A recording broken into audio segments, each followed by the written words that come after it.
Happy New Year, everyone. So good to see everyone on the first meeting of the new year. And it is a cold winter day, right? So hopefully everyone has their coats and everyone in the family is doing good. That is one of the greatest blessings, I think, in 2022 is that your family is healthy and everyone's doing good. COVID-19 just keeps coming back around and letting us know we need to be cautious. So it's good to see everyone. And I think probably the largest blessing in 2022 is probably having your health. Family's doing good. But as I was mentioning earlier, the most powerful gifts are giving and not expecting anything in return, showing you care. And we know the more you give, the more you receive. So I count that as a blessing, and I hope everyone else enjoys huge blessings in 2022. Thank you. Now we're going to start with prayer with Dr. Lamar. Thank you.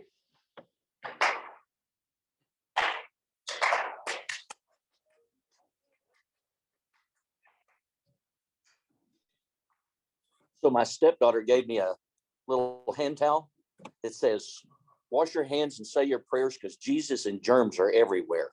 I gave it to Oscar Ward yesterday. I figured he needed it. Would you join me in a spirit of prayer? Eternal God, we give you thanks for this beautiful day. It's cold and windy and blustery, but it's January, and it's supposed to be cold and windy and blustery outside. And we give you thanks for the change in seasons. We give you thanks for the holiday that has just ended and our celebrations of it. We hope that everybody had a safe holiday and they're safe in their travels. And we're glad to be back together to start this new year. We've got exciting things going on in our club, not the least of which is our 85th anniversary coming up in about a month. We ask your spirit to be upon us in those deliberations, to be upon, to bless this club, to bless its work in our community, to bless the food that has been brought before us, and to keep us this day in your peace. In the name of the Christ, we pray. Amen.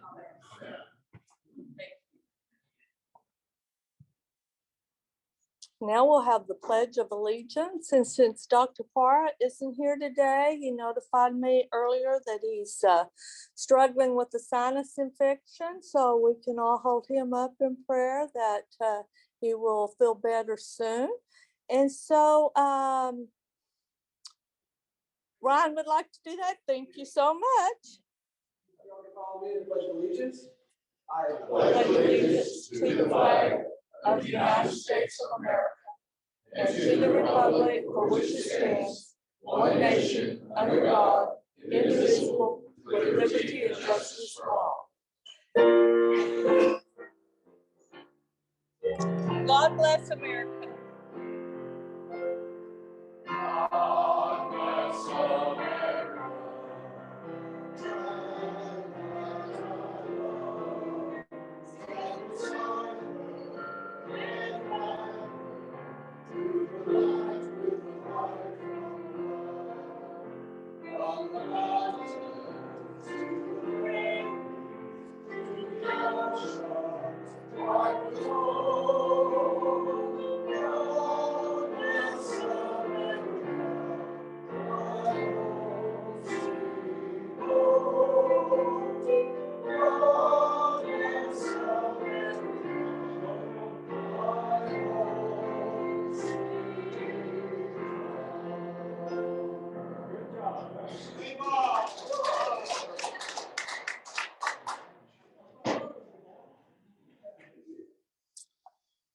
And since we're missing our director of membership to introduce guests, I'm going to see if we can get someone to volunteer to introduce the guest. Thank you. Shane Webb, President-elect, will help us with that. Thank you.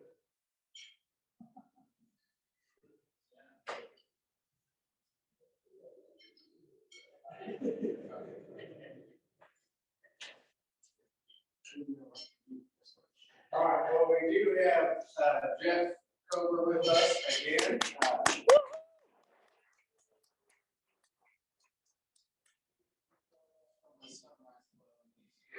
to support Family's Promise. Our other guest is our speaker today, so we'll let her be introduced a little bit later. Excellent. Thank you, Shane. Oh, Derek is also with Sunrise and is joining us. Thank you. Okay. Did we catch everyone? Rick? I think so. Is there anyone else that missed? All right. Okay, excellent. At this time, our Director of Programs, Ron, will come up and introduce our guest speaker. Yes, I always do that at the end. At the end, I always do it then. Thank you.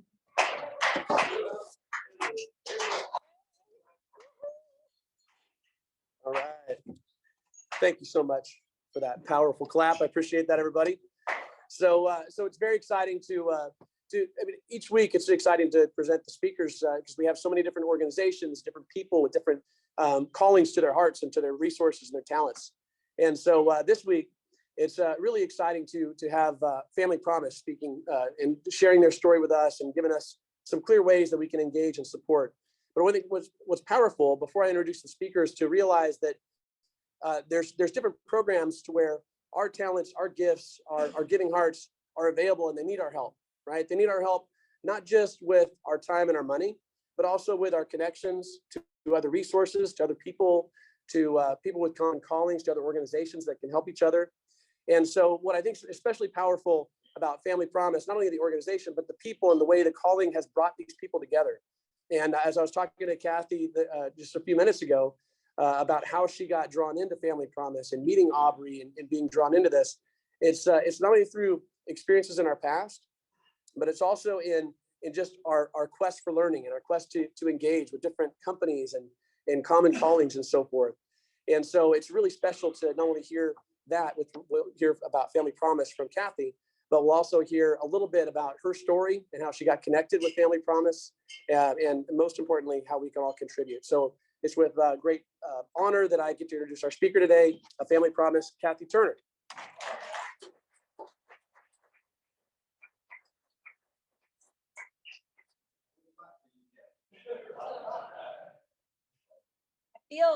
I feel so far away from you all. Can you all hear me?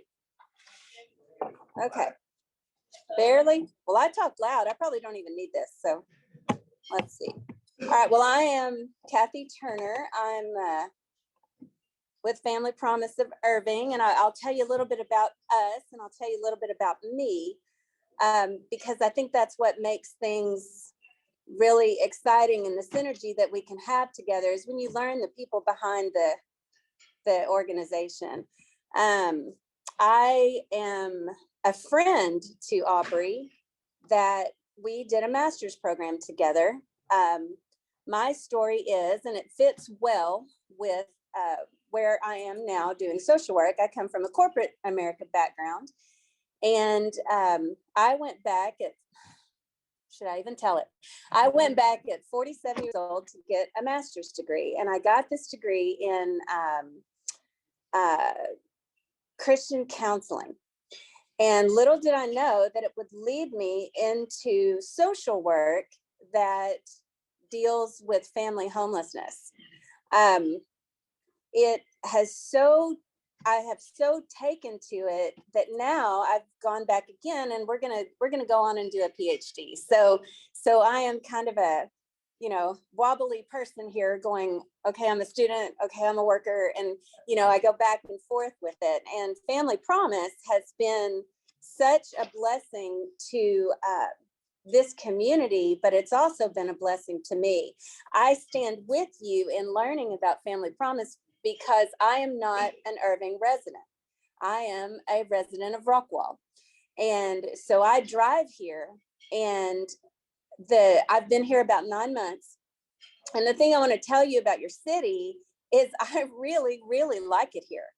The people that I've met, those of you that are here, obviously you care because you take time out of your day and your schedule to make this important to you to give back. but you're not alone. There's a lot of you out there that are really helping. And I want to commend you as an observer of your city, how well you all are doing. But I want to tell you a little bit about Family Promise. Family Promise is a organization that is national. There are 243 affiliates in 43 states. So we are just one, but each one works autonomously with within itself. So there's a lot of ways to do things differently. And we as an organization work to end family homelessness. So obviously family homelessness means with children, okay? So there's a big aspect to this that is different very much from street homeless. These are not street homeless people. These are people that had a bad rap. These are people that had a job and they lost it. They had an eviction. They had something go wrong, that one thing that stopped everything, and boom, they're in a car, or they're with grandma, or they're with, you know, cousin or boyfriend or whatever, or they're in a hotel. And we know that living in a hotel is still homeless, right? Sleeping on someone's couch is still homeless. Where do you send your mail? If you have nowhere to send your mail, you're homeless. And so that's what Family Promise seeks to end. And I want to start with reading you an autobiography that a woman wrote. And I know you're thinking, what? You're going to read me a book? And I am. I'm going to read you a book. If you'll go to the next slide, it's called There's a Hole in My Sidewalk. Has anyone ever seen it? All right, I'm going to read you the whole book. And it's going to encapsulate what Family Promise is all about. Chapter 1, I walk down the street. There's a deep hole in the sidewalk. I fall in, I'm lost, I'm helpless. Well, it isn't my fault. It takes forever to find a way out. Chapter 2, I walk down the same street. There is a deep hole in the sidewalk. I still don't see it. I fall in again. I can't believe I'm in the same place. It isn't my fault, and it still takes me a long time to get out. Chapter 3, I walk down the same street. There's that deep hole in the sidewalk. I see it there. I still fall in. It's a habit. It's my fault. I know where I am, but I get out. Chapter 4, I walk down the street. There's a deep hole in the sidewalk. I walk around it. Chapter 5, I walk down a different street. That is the goal of Family Promise. We're not just paying a bill for someone, we're teaching them to walk down a different street, okay? There are 3 main goals of Family Promise. We have the goal to help them make money and find full-time work. Now, in this COVID model that we're using, the people that come to us already have to have a full-time job. So we are helping them either find better full-time work or make more money. All right, they all have a job at this point. The second thing we do is we help them save their money. We are paying their bills and they are saving everything for the most part that they can while we are helping them get ahead, okay?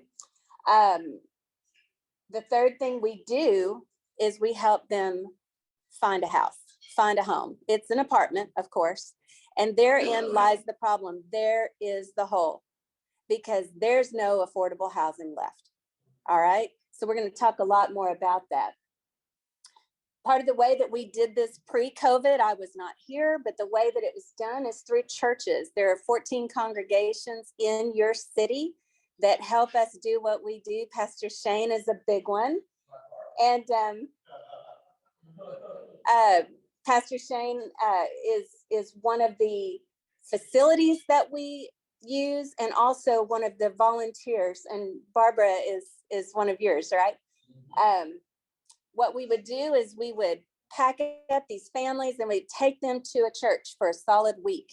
All right, now they may work or they may not, but a van would take them to this church. We would set up beds that we brought, those are the beds, and these people would live within a part of the church that was being unused for that week. They would eat meals with the volunteers that served them, and they would get to know them. They'd look them in the eye, and they would have to tell their story, and people would listen and care and love on them.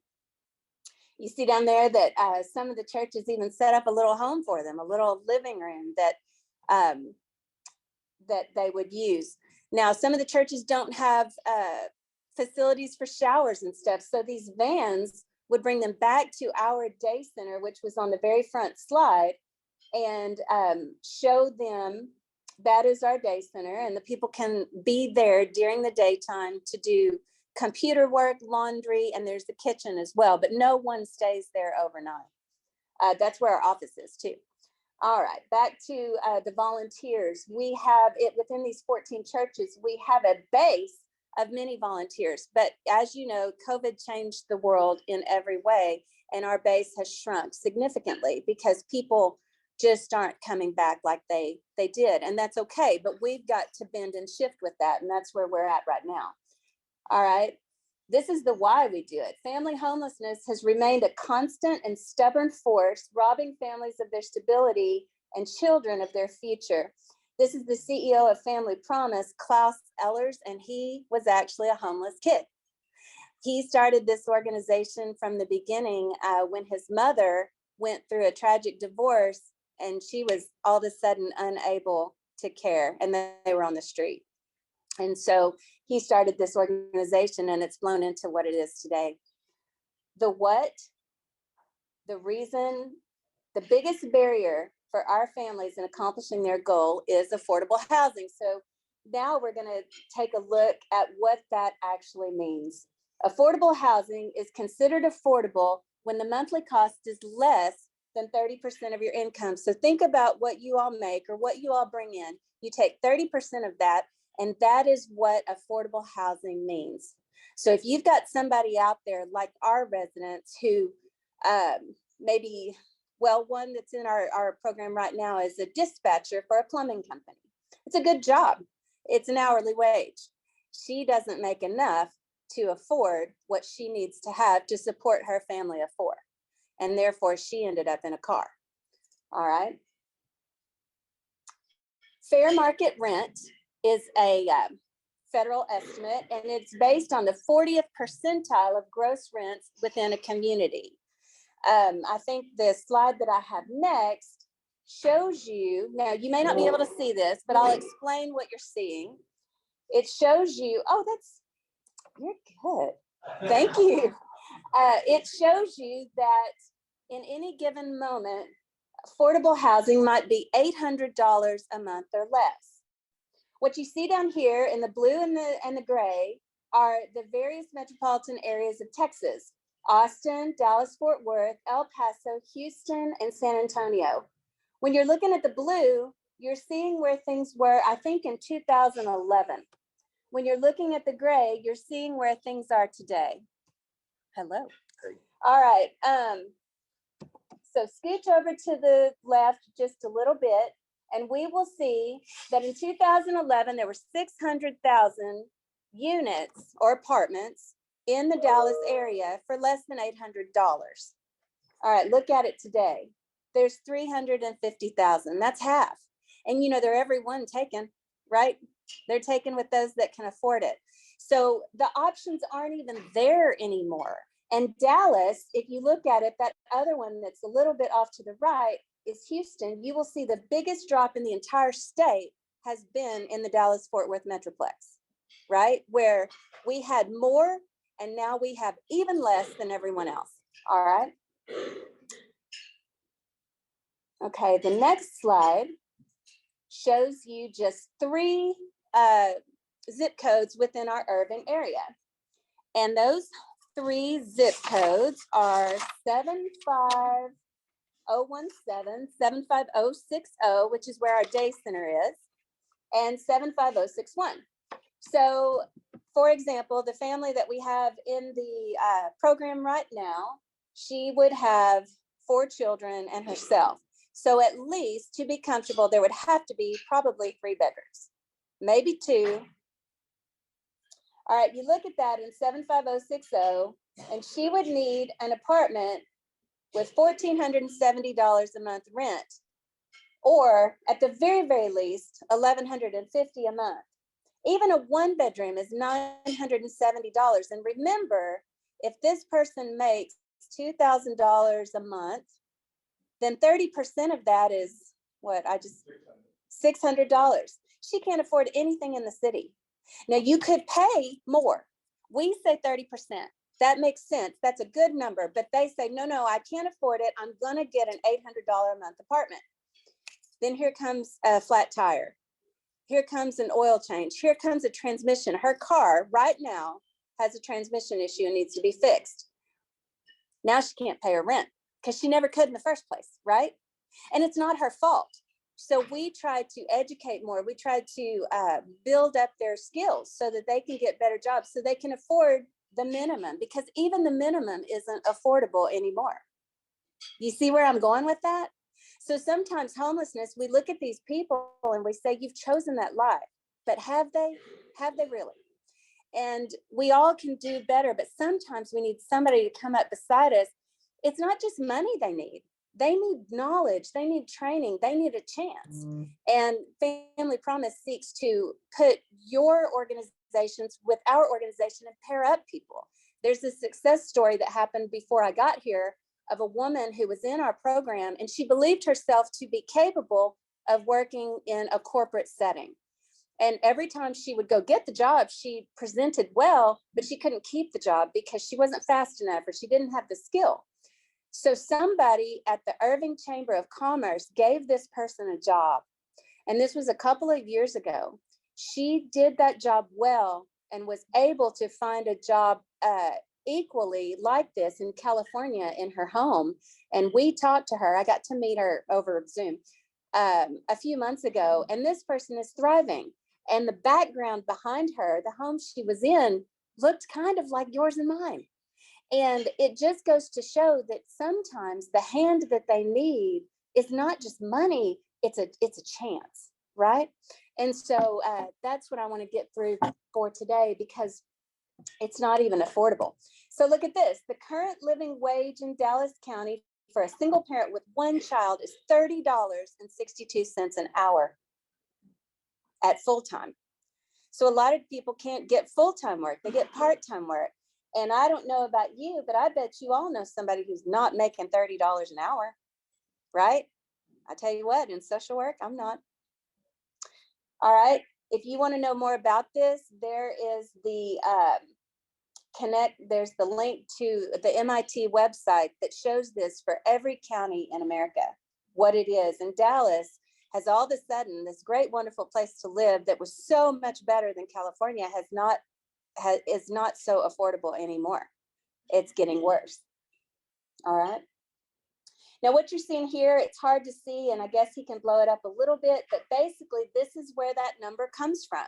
And it goes to show you that, so for example, the woman in our program has 4 children. It's not even shown here, but let's take the one child. It shows all the annual amounts that she needs. And at the very bottom, you will see that she needs to make $64,000 a year to have that living wage. And that's after taxes, right? So it's hard. It's hard for these folks and they can't get ahead. All right, next slide. This is what our families look like. You know, I'll be very frank with you. Like I said, I come from a corporate America background. This was not the world that I lived in before doing social work. And I had, sadly and admittedly, in my mind, a picture of what I thought homelessness looked like. It wasn't that, but that is what it's looking like, right? Now, there are people out there that look like you might expect, the stereotype. But this might be a family that, like I said, he lost a job, or she couldn't work because a child was ill and they got behind and there was an eviction. And you can't get another apartment in this city with an eviction. So now you're stuck. What do? You rely on your friends. Maybe you've got someone that owns a home and you're lucky because you can now, they will lease to you because they understand your story. But that's not the case for most people. And with this eviction moratorium being over, all of a sudden, these people are out there, they've been evicted because of non-payment, because they lost a job, because of COVID, and you see the snowball and it just gets worse and worse. All right. So the answer is that we have a list of programs that we use with these people. Part of them is connecting them to resources like yours. There's a Project Pass in this town that helps people. Oh golly, I forget all of them. There's so many. It's wonderful. There's Level Pathways that helps boys. There's Rent Help for Me. There's rental assistance through the city, but the red tape is such that it's very, very hard to do, and these people will give up. I've sat on the phone with one of our residents just trying to get another driver's license. I don't mean he had to test. I mean, he had to get the card in the mail. That's all he needed. It was current. And he couldn't do it because every time he got on the computer, it kicked him out. And when he got someone on the phone, they kicked it out too. And they give up. And the only thing that keeps someone on a street or in their car is because they can't get somebody on the other line to talk to. And you start feeling this justice bone rising up in you to say, I want to help these people, because that situation was not his fault. He was making the calls. Okay. So we try to help them in many different ways, a lot of handshaking here. All right, next slide. Last year, Family Promise was able to provide $36,000 in rental assistance, and that was pretty helpful. I can't remember, I wasn't here. I think it was 26 different families, I think, that we were able to help pay their rent. But that stopped because that was a grant through the city that went away because of red tape. And so we can now no longer offer rental assistance, but we can offer phone numbers and resources that they can make a call to someone who can. So, but last year, that was an exciting thing that Family Promise was able to do.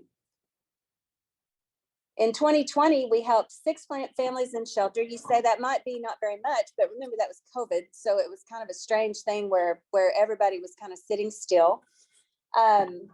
In 2021, we have served 11 families in shelter and paid rent for 3 more because our rental assistance ended in March. And then we've done case management with 113 graduate families through the Moving with Promise aftercare program. So we have 3 different programs that we use right now: the In Shelter, the Moving Home, and the Moving with Promise. In Shelter is what you think of. We have 2 shelter apartments that we house our families in. They are over in the Irving Heights area. I think it's that 75060 area code. Not the best, but not the worst. It's a family environment, and they are safe there. The Moving Home program is when someone gets a housing voucher or their ability to pay becomes better and they find an apartment. We actually have a storage unit, a garage, a storage trailer, all full of donations, including full apartments of furniture that we can go say to this person, okay, now you've got a place, we'll fill it for you.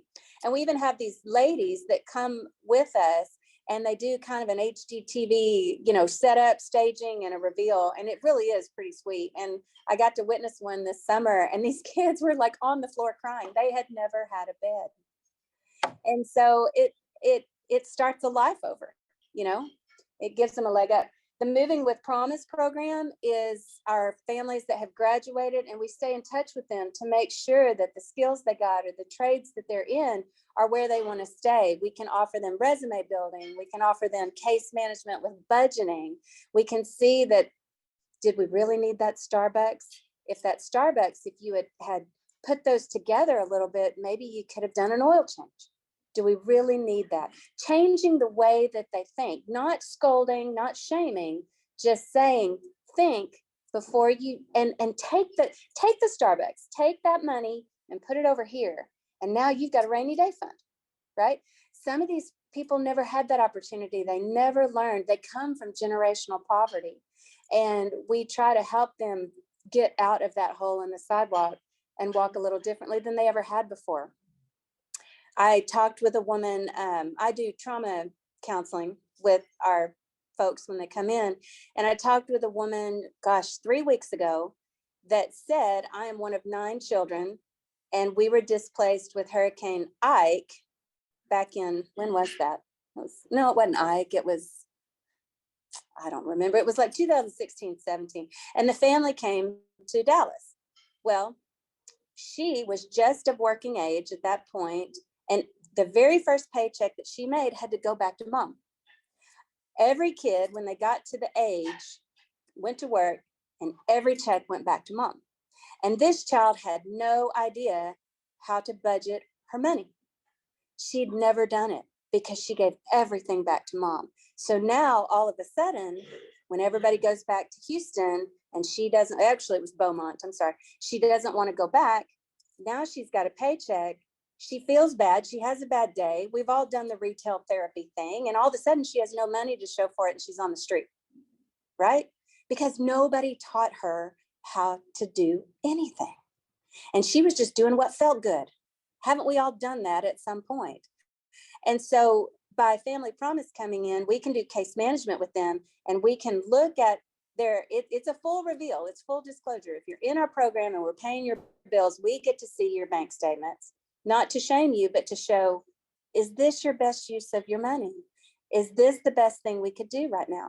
And sometimes they like what we're doing, and sometimes they don't, and they self-exit because they're just not ready. But we gave them something to think about, and hopefully they'll move on a little bit more knowledgeable in the future. All right.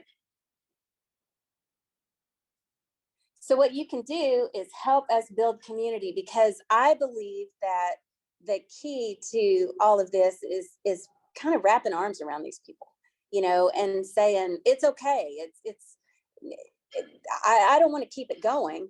I don't want to, pour you, but I just want to say, hey, it's been a bad moment, and we're going to walk with you to the next step, and then we're going to launch you on your way, kind of like we would raise our own kids, right?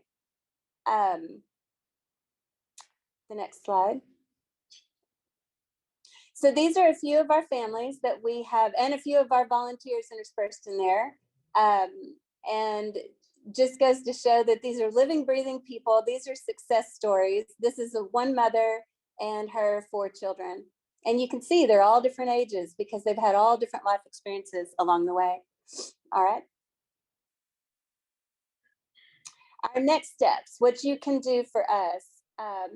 We're having a golf tournament in March, and it's our first annual. We're going to be raising money for that. So there's a lot of ways you can help. If you play golf, come play golf with us. If you can go to your community and talk about Family Promise and get us a few sponsors, that'd be great too. We have information in the back that we can give to you if you want to know more about that. Also, we will hopefully have a gala. We have an annual gala. Our 10th anniversary gala would hopefully be sometime in September of 2022, and we can get you more information about that as well. We also have a parent series. This is where we teach some of these folks how to have more parenting skills, better parenting skills. And that's been very successful. It's been on Zoom the last few, I guess, almost a year, but it's been very successful. And then also we need to expand what we do for these people. We have 2 in-shelter apartments right now. We are looking very heavily on what can we do to help more. When we were in churches, we might have been able to help a few more than we could in only 2 apartments. So keep us in your thoughts if you have any opportunities or anything you can think of that would give us an ability to help other or more families than we help now. Okay. Another picture. So this is what I need from you. What can you do today? 1, I just want you to know this is out there and why it's happening. So that's something you can do for me, is just be more aware. But 2, I need your connections. Remember, I said I'm not an Irving resident. So if there's someone that you can introduce me to, or something that you think I might benefit from if you told me, let me know those things. We need more congregations. Like I said, we have 14 congregations, but we only have 10 churches that are able to house a family. Some of the congregations are too small. Of those 10, we've only had 3 say that they're willing to let us return with their families, because COVID is still, well, we all know it's out there right now. But they're saying, no, we're not going to be doing that. We're not going to expose our volunteers. We're not going to expose your people. So at this point, these 14 churches, that may sound great. We've got 3, really. What we do for the families right now, the way these churches stay involved with us, is we have these 2 families in apartments, and these churches take rotations weekly, and they bring meals to them. And they basically leave them at the door because of COVID. And that is so sad to me, because it is within those volunteers. If a homeless person has to look you in the eye, they might want to please you. They might want your approval, right? It might be a connection made. If they never have to look at you, they can sit behind those walls and they can say, okay, I'm resting right now, because this is never going to be over for me. But if they sit in front of you every night, all of a sudden they start to stand a little taller. And I want to be back within the churches, but it's just not possible yet. Also, we're looking to expand more into corporations. If you have an avenue where we can get within that, find volunteers within those corporations, someone that wants to volunteer a little more, please talk with me later. And like I say, I'll carve the path if you just point the way for me. All right. And I think we're done. Thank you.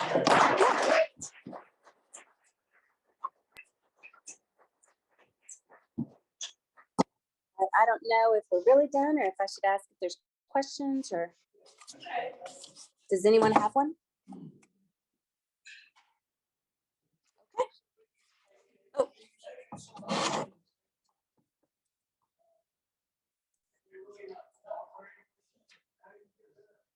That's a good question. He asked us, if we take someone into the program and they really aren't cooperating, how do we get them out? Did I hear you correctly? So, overwhelmingly what I've seen is they exit themselves. If they're not willing to be fully disclosed with us, if they're not willing to submit to a drug test, to a COVID test, all of those things, then they walk away on their own. Every so often, and Jeff has helped us with this, it hasn't gone as smoothly as we would like, and that's okay. Jeff is a big man, and he is a presence, and he helps us with those things. No, good gravy, that sounded terrible. No force, but just stand there behind is enough. And so there have been those moments, but they're very few and far between. And for the most part, people either work with us and they want to change, or they don't, and that becomes very evident, and they're gone pretty quickly. I mean, within a few weeks. So, anyone else? So, Kathy, I just want to compliment you on the restabilization. Because there's so many organizations that have goodwill and they want to help people, but they fall short of educating and teaching them fish to go find that different street, to stay with your analogy. And I think restabilization is a great term to kind of describe that. And so I just want to compliment you. I think that says a lot.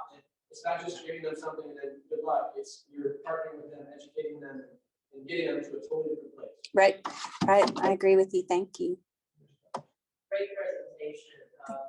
I heard the term today that I hadn't considered before, generational poverty.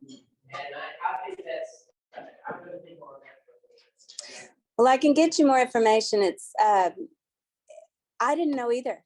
Like I said, I sit like many of you. This is new for me, and I think it makes me a good person to be the presenter, because I'm learning along with you, and I had my biases, and I've had to ask forgiveness for those things that I didn't know.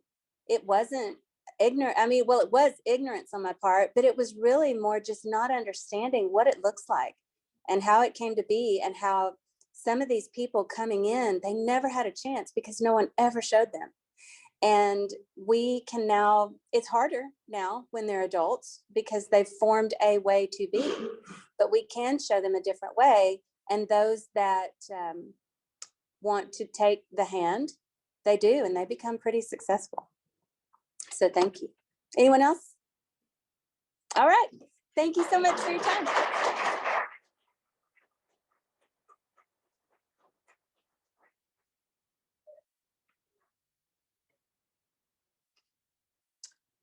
Wow. We can all make a difference in a lot of different ways, can't we? Helps just to reflect, pause for a moment, and think about what are my strengths? What can I give? What can I help someone that's less fortunate? So thank you so much. Enjoy. Okay, this time we have announcements. Rick, I think you would like to talk about the reception with our member on the 14th. Thank you, President Linda. Thank you. Yes, I would like to ask you to put 3 dates on your calendar. 3 dates. Everybody got their phone out? Come on, Neil. Because if you don't put them in your phone, you're going to forget. But no, it is a pleasure to bring it to your attention. 3 dates. You're going to get a reminder from Mara if you check your email system. But on next Friday, the city of Irving is going to acknowledge our 35-year veteran as a police chief, Chief Jeff Spivey, a fellow Rotarian in this club, as you know, has led our reading program. Would ask you to be at Irving Convention Center from 3 to 5. The remarks will start at 3:30. So that'll be a great opportunity to come and see Chief Spivey. The following Thursday on the 20th, President Linda has authorized me to put together, and you are going to have an opportunity to personally thank and make comments or visit with Chief Spivey. Now, keep this a secret. We are going to acknowledge him with a Paul Harris Fellow 1 recognition. So that will be something that I think all of you can help us do that and recognize him. And also I would ask, and in your board meeting today, if I can, I'm going to ask this board to make a donation to Family Advocacy Center on behalf of the chief, because I don't think he really wants the $100 glass award that we normally give. So some amount that you deem appropriate, perhaps we could donate that on that 20th. So the 14th, the 20th, here for lunch. And then, as our president said in February, 6 weeks away is our 85th anniversary. And I will tell you that Patty Caperton's been working very hard. Kathy Howard, Terry Oliver, Bill LeBar, Bob Bourgeois, past president also. A lot of people have been putting a lot of time. We're going to have a great event. It's open for members, your spouse or friend or significant, whatever you'd like. And it's going to be a great event. It's going to be from, 5 to 7 right here in the big room. So President Linda got us all set up with that. We'll have a drink coupon. You'll have a nice hors d'oeuvres. The charges would be billed to your Rotary bill. We will not have a meeting that day. Want everybody to come. Robert is going to contact some of the past presidents. We're reaching out to some of the surviving spouses of Lancaster and J-Don and some of the other folks. It's going to be a great event.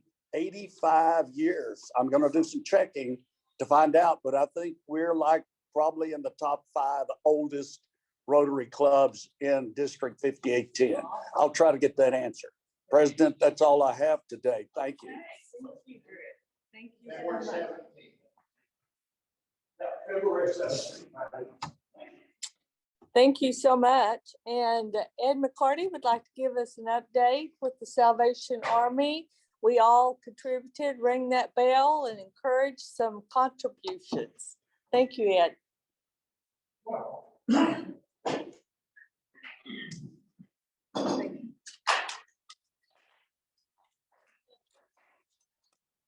Thank you, thank you, thank you.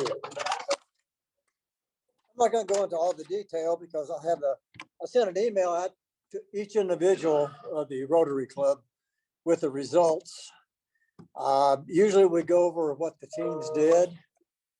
Since we don't have many teams here today, I'm not going to be able to do that, and we're short on time.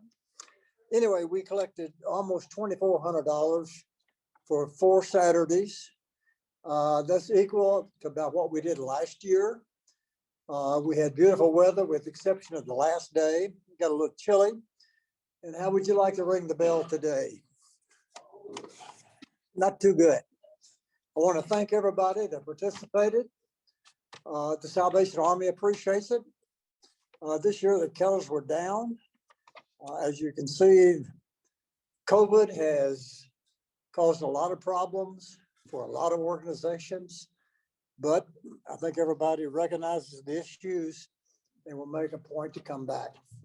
Again, I want to thank everybody for participating, and we'll be here next year and ask your help again. Thank you.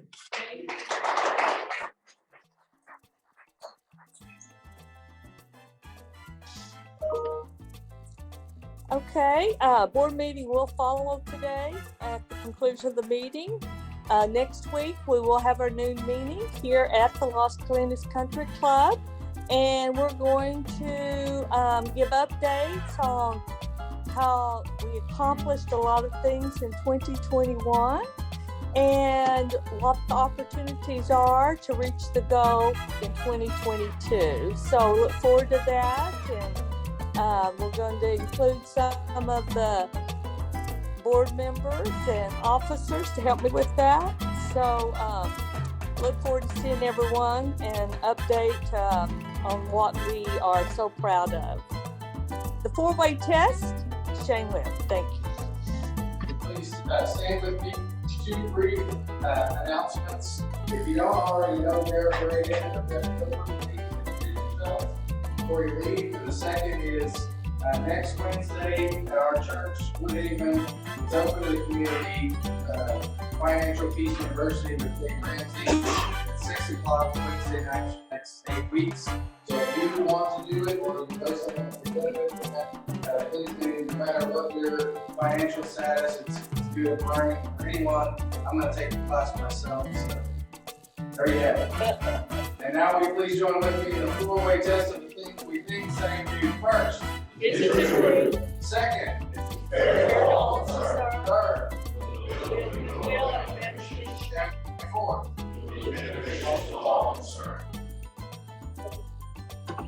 Thank you, and look forward to seeing everyone next week. Have a blessed week.